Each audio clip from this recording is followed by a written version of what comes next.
Ravi de vous retrouver pour une nouvelle semaine d'information. Pour ce premier 13h de la semaine, voici le sommaire. Le Faso Autrement a 10 ans d'existence sur la scène politique. À l'occasion, le parti de Ablaye Ouedraogo a fait une pause pour célébrer cette décennie. Comme perspective, le parti entend conquérir le pouvoir d'État dans les 10 prochaines années. D'un autre côté, le parti au pouvoir, le MPP, entend conserver sa place de leader.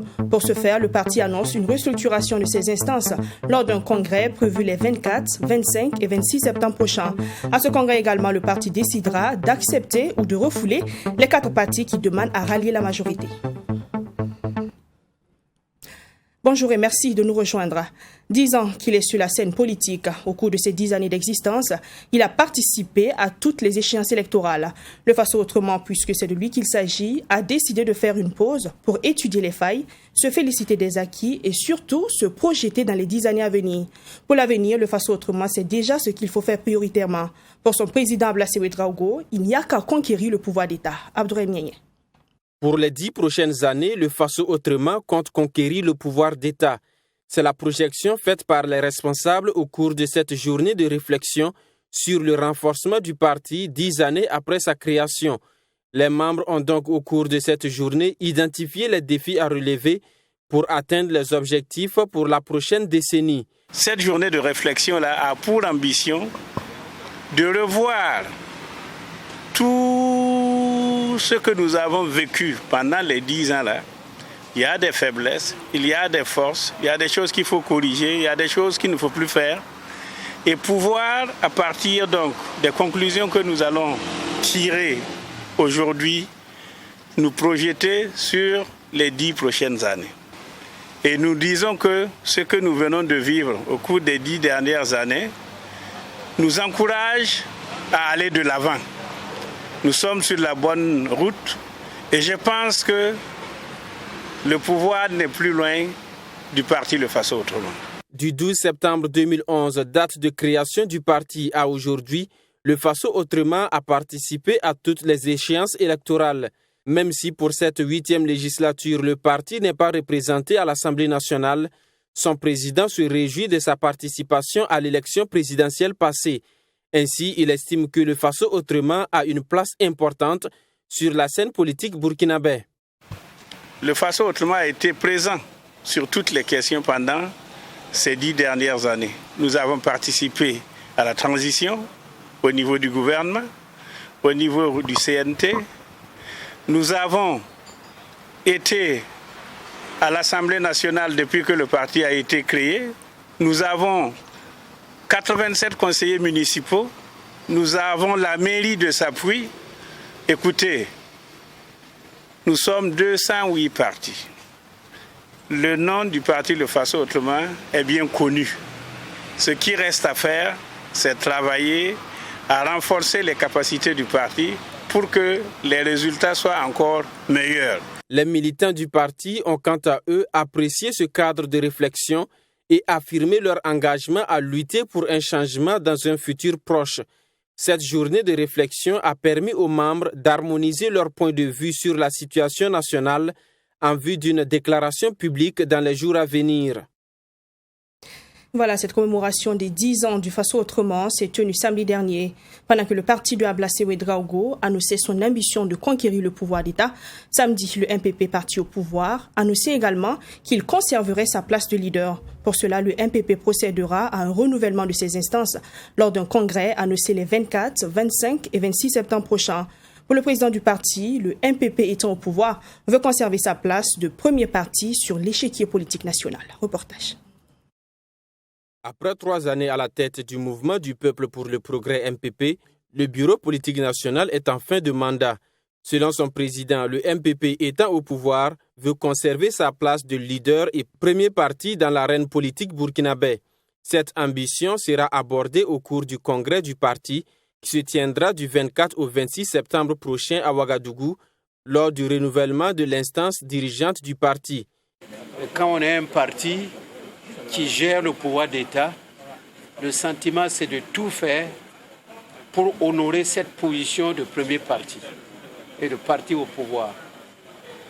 C'est d'être à même de relever les défis, d'accompagner correctement le gouvernement, qui est notre gouvernement, d'appuyer le président de Faso pour que les défis soient relevés, pour que le programme pour lequel le président a été élu soit implémenté, bien implémenté, au bénéfice des millions de Burkinabés. Toutes les informations nécessaires et conduites à tenir pour la tenue effective du congrès ont été étalées à cette session. Et pour conforter sa position, 4 autres partis politiques se rallient au MPP à ce congrès. 4 partis ont demandé à venir avec nous. Donc, la base du MPP va s'élargir au prochain congrès et la décision sera prise à ce niveau, la décision finale. À l'UPR, il y a le Parti socialiste Burkina, la CPRMP et AGI. Ces 4 partis politiques pourront-ils faire partie dignement de la grande famille MPP? La réponse sortira du congrès, précise Simon Compaoré. Il estime que tous les membres présents à cette session se sont accordés sur les points qui devraient éventuellement poser débat au prochain congrès. À la suite de cette édition de la mi-journée, visite de la ministre déléguée chargée de la recherche scientifique et de l'innovation, Maminata Koulibaly Traoré, au parc d'innovation de Avar, situé à Bagré-Pôle. La ministre déléguée s'est fait une idée précise de l'état d'avancement du projet d'implantation du parc d'innovation sur le pôle de croissance de Bagré. Image avec Sanata Siri. Nous sommes au parc d'innovation de l'Agence nationale de valorisation des résultats de la recherche scientifique et des innovations, Avar, situé dans la plaine de Bagré-Pôle. Ce parc d'innovation d'une superficie de 52 hectares constitue une vitrine vivante où l'ensemble des performances des chercheurs en termes de technologie et de variétés sont mises en valeur. Un parc d'innovation qui vise donc à encourager les producteurs à l'utilisation des différentes méthodes technologiques pour plus de productivité.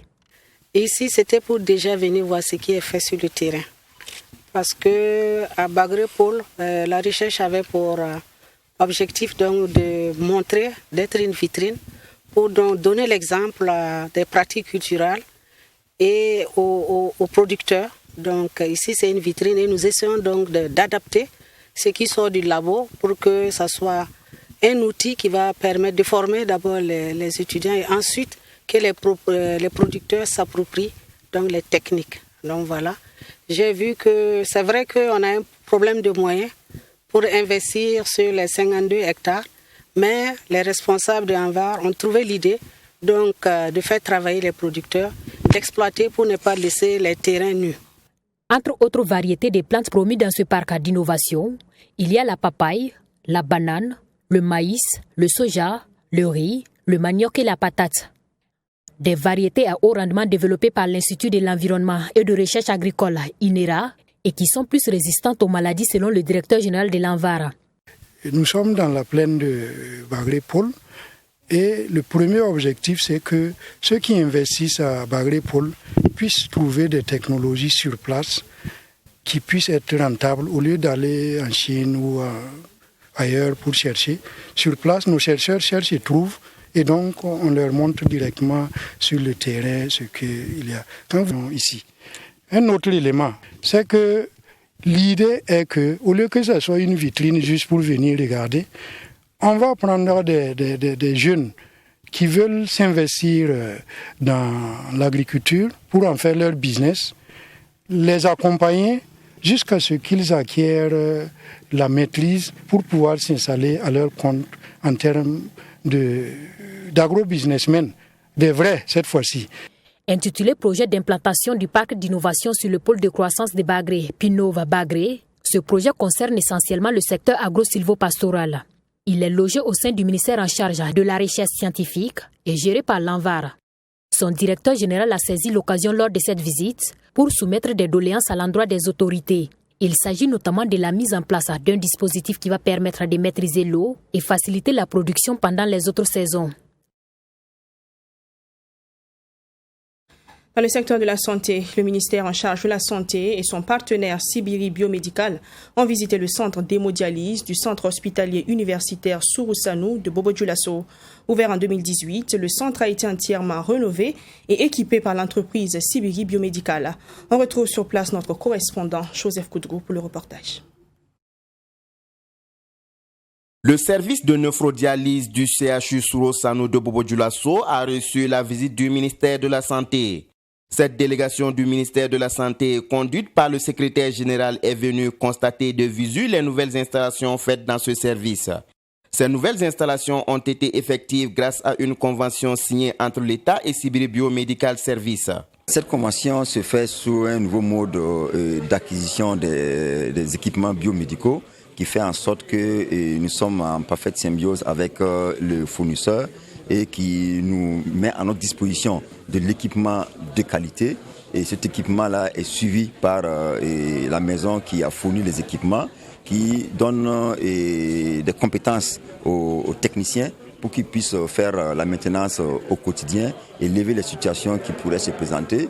Mais aussi, il y a des checks qui se font de façon régulière avec les équipes au niveau local ici, mais aussi les prestataires sont régulièrement mis à niveau par rapport à l'utilisation de ces équipements et des intrants. Le centre de dialyse a aussi bénéficié du parrain un don d'onduleur qui permettra de protéger les équipements. Nous avons jugé vraiment judicieux d'offrir cet onduleur d'un montant de 21 millions de francs. Et lors de la visite, la responsable de la salle de dialyse a relevé beaucoup d'insuffisances concernant la capacité des eaux en traitement, l'entrepôt pour stocker les consommables. Toutes ces doléances ont été prises en compte. Nous allons travailler en étroite collaboration avec le ministère de la Santé pour pouvoir apporter des solutions pour nos patients. Quant à la qualité du matériel, Sibiri Biomedical Service rassure et donne des garanties. On a eu à installer des générateurs dernière génération sur Dial X au sein de l'hôpital Sorosano. On a eu installé en totalité 18 postes et un système de traitement d'eau. C'est à apprécier surtout sur la qualité des soins qui est offert aux patients. Donc c'est déjà ça le plus important. Pour les dialysés, ce geste de l'État est à saluer, mais il y a encore des efforts à faire. Et toujours est-il qu'il y a des insuffisances, le problème de fissure qui est très élevé et vraiment on voulait lancer un appel à l'État qui n'ont qu'à nous aider avec ça. Et aussi, il y a toujours aussi des problèmes de coupure d'eau. Souvent, on arrive et on ne peut pas dialyser. Et aussi, il y a une liste d'attente de malades qui sont hospitalisés en haut, par manque de place. Si on pouvait avoir un autre centre plus grand ici à Bobo, ça nous ferait vraiment très très plaisir. Ces nouvelles installations viennent insuffler une nouvelle dynamique au service de dialyse du CHU Sorosano qui, faut-il le rappeler, a été inauguré en avril 2018. L'excellence en mathématiques a été célébrée le week-end dernier par la communauté mathématique en abrégé Semata. Elle a procédé le samedi 11 septembre précisément à la remise de prix aux lauréats des Olympiades en mathématiques. Premiers du genre, ce sont au total 33 élèves de 10 régions du Burkina qui ont été primés.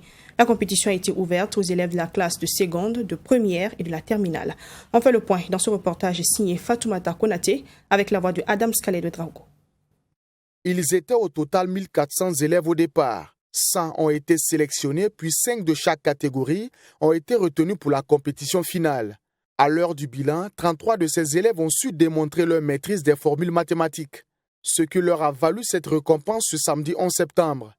Reina Barry, élève en classe de terminale, remporte le grand prix de sa catégorie. Un prix composé d'une bourse d'études d'une valeur de 1 million de francs CFA, un kit scolaire et une attestation de participation. Bon, c'était une très grande fierté pour moi d'être parmi le lauréat de cette journée. Et cela va m'aider encore à mieux redoubler d'efforts parce que j'ai vu le fruit de mes efforts. Donc, je pense que je suis très joyeux d'avoir reçu ce prix-là. Je suis un très grand fan des mathématiques et je suis reconnaissant de l'impact qu'ont les mathématiques dans notre société. Donc les mathématiques ne sont pas négligées, nous devons les valoriser. Pour une première édition, les organisateurs des Olympiades en mathématiques se disent satisfaits des résultats de cette compétition d'envergure nationale. En tout, il y a eu 15 lauréats qui ont été primés ici à Ouagadougou, mais en tout, les 33 premiers seront primés. Ça veut dire 11 en seconde, 11 en première, 11 en terminale seront primés sur place. Eux vont recevoir leur prix sur place. C'est les 15 qu'on a demandé de faire le déplacement pour être primé ici. On a eu un prix spécial qui a été décerné à un élève de l'International School of Ouagadougou, Drabo Oskil, qui est très jeune. Il a participé au concours de Sukon alors qu'il était seulement en 4e et à la fin il était 8e. À part ça, on a donné un prix à la fille qui a eu la plus forte moyenne. Parce qu'on a remarqué qu'il y avait une grande différence entre le nombre de filles et le nombre de garçons. Donc pour encourager les filles à participer à ce genre de compétition dans les années futures, on a décidé de lui décerner le prix. Toute initiative contribuant à la promotion des mathématiques est à encourager, selon la représentante du ministre de l'Éducation nationale, de l'alphabétisation et de la promotion des langues nationales. Il faut vraiment amener tout un chacun à s'intéresser aux mathématiques et aux sciences. Comme ils l'ont dit, les mathématiques sont vraiment très importantes pour le développement et les méthodes en tout cas d'enseignement que nous dispensons, notamment la méthode de résolution des problèmes, aident à résoudre les problèmes de la vie. Donc c'est quelque chose de concret, c'est quelque chose qui va leur servir dans tous les domaines de leur vie. Cette première édition des Olympiades en mathématiques n'a pas connu une grande participation des filles. Pour la prochaine compétition, le comité d'organisation les invite à s'y intéresser afin de pouvoir dénicher aussi bien des mathématiciens que des mathématiciennes. Le cercle des organisations de la société civile du Burkina s'agrandit. Une nouvelle association dénommée Vénégré vient de naître. Elle a officiellement lancé ses activités le samedi dernier à Ouagadougou. Cela s'est fait lors d'une cérémonie au cours de laquelle les responsables de l'association Vénégré ont aussi présenté le logotype de l'association ainsi que ses visions. Sanata Siré. L'association Vénégré est une association socio-économique qui entend promouvoir le développement endogène à travers les valeurs culturelles au Burkina Faso. Cette organisation de la société civile œuvre dans plusieurs domaines, à savoir l'entrepreneuriat, l'employabilité des femmes et des jeunes et l'assistance aux personnes vulnérables, selon son président. Nous avons créé ce cadre que nous voulions, un cadre de la société civile pour apporter un plus dans l'édification de notre nation. Les prochains défis, c'est d'aller vers la base. Vous allez nous voir bientôt, nous allons vous inviter au niveau des différents arrondissements avec les différentes associations partenaires où nous allons organiser des activités pour mettre en branle notre programme d'activité, notamment la formation à l'égard de la jeunesse et des femmes dans des domaines que nous aurons ciblés où nous sentirons les besoins au niveau des jeunes et des femmes pour qu'ensemble nous puissions construire cette dynamique que nous avons entamée. Cette cérémonie de présentation et de lancement des activités de l'association Vénégré a connu la participation du ministre en charge de la promotion de l'entrepreneuriat et du maire de la ville de Ouagadougou. Armand Pierre Bewende a salué cette initiative tout en félicitant les premiers responsables de l'association pour leur engagement auprès des autorités. C'est avec beaucoup de plaisir et beaucoup de joie que nous avons assisté cet après-midi, ici dans la salle de réunion du CBC, à la création d'une nouvelle association qui s'appelle l'association Vénégré. Vous savez que pour porter le développement dans une ville comme Ouagadougou, il faut compter avec la participation citoyenne. Et à chaque fois que des citoyens, des hommes et des femmes, se retrouvent pour se mettre ensemble et porter des projets, nous ne pouvons qu'être satisfaits. Parce que sans une participation citoyenne réelle, il n'y a pas de développement. Vous avez beau avoir des bons projets, vous avez beau avoir même des financements, si vous n'avez pas des associations qui vous accompagnent dans les quartiers, dans les arrondissements et les secteurs, il est très difficile. L'association compte en son sein plus d'une centaine de membres, avec un bureau exécutif de 6 membres, dont un président et un secrétaire général. La présente cérémonie a été marquée par une remise de lettres d'émission aux différents points focaux de l'association. Séance de reboisement le week-end dernier pour les stagiaires de la société Souno Assurance. 150 plants ont été mis en terre. Cette activité s'inscrit dans le cadre du programme Kiffe tes vacances qui a sa 3e édition. La plantation d'arbres s'est faite sur le site de la ceinture verte de Ouagadougou. Ce choix répond à l'appel des autorités municipales à contribuer à la reforestation de cet espace. Abdourahim. C'est le concept Un stagiaire, un arbre qui est lancé par Souno Assurance Vie à travers cette activité de reboisement.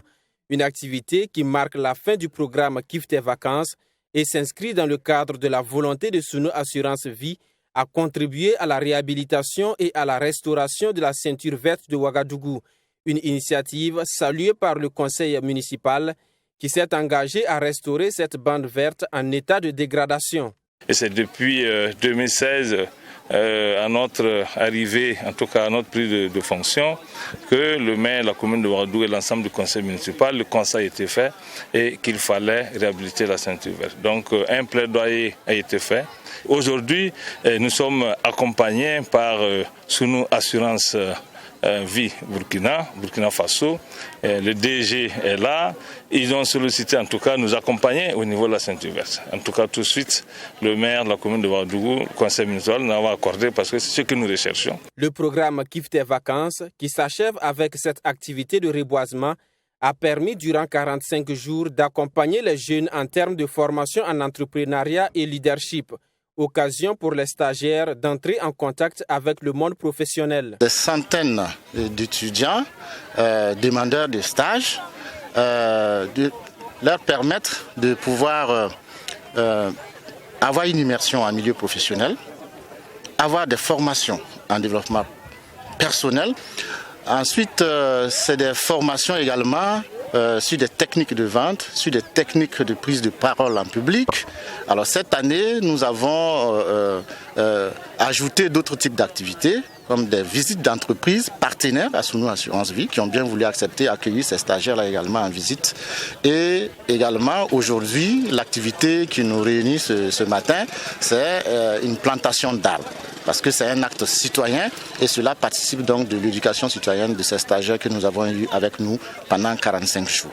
Ce sont 150 plants qui sont mis en terre sur une superficie d'1 hectare. Les autorités municipales ont insisté sur l'entretien de ces plants.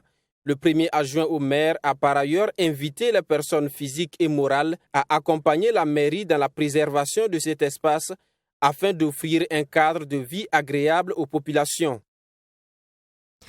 Football, un match aller des tours préliminaires de la Coupe de la Confédération africaine de football CAF. L'ASFA Yenenga et le FC San Pedro de Côte d'Ivoire ont fait un jeu égal de 0 but partout. Match joué au grand stade de Marrakech au Maroc le week-end dernier. Le 4-3-3 du coach asfasien n'a pas produit l'effet attendu. Toutefois, l'équipe promet de mieux faire pour le match retour à Abidjan. Pour le résumé du match, on retrouve Assami Touré sur place à Marrakech. L'ASFA Yenenga a été tenu en échec à domicile au Maroc par le FC San Pedro pour ce match aller des préliminaires de la Coupe de la Confédération africaine de football. Pourtant, c'est la vieille dame qui s'est créée plusieurs occasions sans pouvoir y parvenir. Il y a eu d'abord en première période cette tête de Nicolas Dognon à la 5e minute qui passe à côté. Ensuite, c'est la frappe de Ousmane Diané sur coup franc décomposé qui passe loin des cages. En seconde période, l'ASFA Yenenga met encore le pied sur le ballon, multiplie les actions à l'image de cette frappe tendue et la claquette du portier ivoirien. À la suite, c'est Seydou Saint-Pouré qui trouve le poteau. Nicolas Dognon, dans ses œuvres, obtient un ballon face au portier et se loupe. Le San Pedro réagit par moments comme sur cette action et met la frayeur dans le camp asfasien. La dernière occasion sera pour le San Pedro, mais Rabin Sanon, le portier de l'ASFA Yenenga de sa main ferme, sauve son équipe. Score final, 0 but partout. Vraiment, c'est quand même frustrant de manquer ces sortes de buts-là. Mais on est en football, tout peut arriver. Voilà. Je pense qu'à Abidjan, là, on va se remobiliser. On va se remobiliser, aller à Abidjan pour essayer d'aller faire la différence là-bas. Mais qu'est-ce qui avait marché justement? Bon, je sais que dans l'entrejeu, là, il y avait un peu de difficulté et il n'y avait pas un peu de sérénité au départ. Parce que vous savez qu'il y a beaucoup, c'est la première fois qu'ils jouent la Coupe d'Afrique, c'est pas facile souvent. Quand on parle de track là, souvent, vous avez beau leur parler, mais dès qu'ils rentrent sur le terrain, il y a certains là qui n'arrivaient pas à s'en sortir, ça, il faut le reconnaître. C'est pourquoi vous avez vu 3 changements du coup comme ça pour essayer de relancer la machine. Bon, mais on a vu qu'en les dernières 15 minutes aussi, on a subi. Bon, vraiment, il y a quelque chose qui s'est enrayé. Bon, on a fait moi et puis tout le staff technique, on a fait des mises au point. Et je pense que c'est des choses qu'on va régler avant d'aller à Abidjan. Un nul bon à prendre par contre pour le FC San Pedro selon son entraîneur Tarek Jani. Et bien sûr, on a pris un point. Le match n'était pas facile. Je vais parler du rectangle vert, je ne veux pas parler de l'arbitre ni de rien de tout parce que c'est catastrophique. Donc je vais me concentrer sur ce qui était bien dans le match. On va corriger ce qui n'était pas bien, nos erreurs. Le match était serré, les deux équipes sont respectables, franchement. Asfa, c'est une équipe, une belle équipe. Ils sont très agressifs. C'est à l'image du football burkinabé, bien sûr. Le championnat, c'est un championnat trop serré et trop agressif. Nous, on a joué, c'est considéré comme match à l'extérieur. On a fait le nécessaire. On a gagné un point et on a notre mot à dire à Abidjan. Les deux formations ont encore quelques jours pour parfaire les derniers réglages en vue du match retour prévu le 19 septembre à Abidjan au stade Robert Champrou. Au Mali, le gouvernement demande l'accompagnement des partenaires techniques et financiers pour l'organisation des assises nationales de la refondation et la mise en place de l'organe unique de gestion des élections. C'est le plaidoyer issu de la rencontre entre le Premier ministre Choguel Kokala Maïga et les ambassadeurs accrédités au Mali, ainsi que les représentants des organisations internationales. La rencontre a eu lieu le 9 septembre au Centre international de conférence de Bamako, CICB, correspondance au Mali de Bourema-Soulou. Dans sa quête de soutien pour l'organisation des assises nationales de la refondation, le gouvernement du Mali multiplie les rencontres. Cette fois-ci, ce sont les partenaires techniques et financiers qui ont été rencontrés par le Premier ministre de la Transition. Le corps diplomatique accrédité au Mali s'est dit disposé à accompagner le pays, mais demande un certain nombre de garanties. Faut-il insister sur la ligne directrice des politiques à venir, à savoir la cohésion sociale, le consensus politique, l'inclusivité, le développement humain et la justice qui constituent les ingrédients d'une gouvernance démocratique vertueuse. Tout en reconnaissant l'accompagnement sans faille de la communauté internationale, le Premier ministre de la Transition tient à préciser que les réformes politiques engagées sont nécessaires pour le pays. Le gouvernement du Mali a expliqué à l'envoyé spécial de la CEDEAO la nécessité d'organiser tout d'abord les assises nationales de la refondation afin de se mettre d'accord sur un large consensus national assorti d'un chronogramme précis et détaillé devant conduire aux élections générales dans les plus brefs délais. Le gouvernement a également assuré l'envoyé spécial et le médiateur de la CEDEAO que la mise en place de l'organe unique indépendant de gestion des élections n'est pas liée au calendrier des assises nationales. L'organisation des assises nationales de la refondation, à elle seule, faut-il le rappeler, coûte 2,5 milliards de francs CFA. C'est pourquoi Choguel Kokala Maïga sollicite le soutien des partenaires du Mali. Par ma voix et du haut de cette tribune, je sollicite votre accompagnement continu et votre soutien technique, financier et matériel le plus franc et le plus ample pour assurer les conditions de réussite de la transition, à côté de l'effort de l'État et des acteurs maliens. À noter que les autorités de la transition ne cachent plus leur volonté de voir la prolongation de la transition qui, en principe, devrait prendre fin en février 2022. C'est la fin de ce 13h du 13 septembre 2021. Merci de l'avoir suivi et à demain pour de nouvelles actualités. D'ici là, prenez soin de vous.